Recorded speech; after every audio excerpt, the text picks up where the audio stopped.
Sa paghahain ng warrant of arrest, arestado ang isang 22 anyos na lalaki na tinaguriang top 1 most wanted ng probinsya ng La Union na may kasong statutory rape sa mga tauhan ng Santo Tomas PNP. Patunay lang na ang PNP ay hindi titigil sa paghuli sa mga wanted person upang masiguro ang kapayapaan at kaligtasan ng bansa.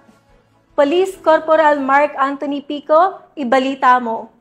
Ito, mga tauhan ng Santo Tomas Municipal Police Station ang isang 22 taong gulang na lalaki na tinaguriang top 1 most wanted person sa probinsya ng La Union noong September 29, 2025. Ang operasyon ay sinagawa sa bisa ng warrant of arrest para sa kasong statutory rape na inilabas ng RTC 1st Judicial Region, Branch 32, Agoo, La Union, nang walang inirekomendang piyansa.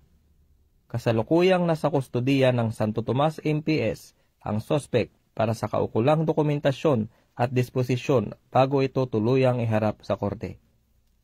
Ayon kay Police Brigadier General Dendo R. Reyes, Regional Director ng Police Regional Office 1, walang puwang sa lipunan ang anumang uri ng pang-aabuso.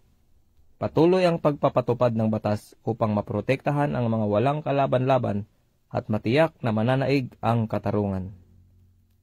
Dahil ang kapulisan ng Region 1 ay maaasahan, malalapitan at mapagkakatiwalaan. Mula dito sa Ilocos Region, ako ang inyong PNN correspondent, Police Corporal Mark Anthony Pico, alagad ng batas, tagataguyod ng Balitang Pulis.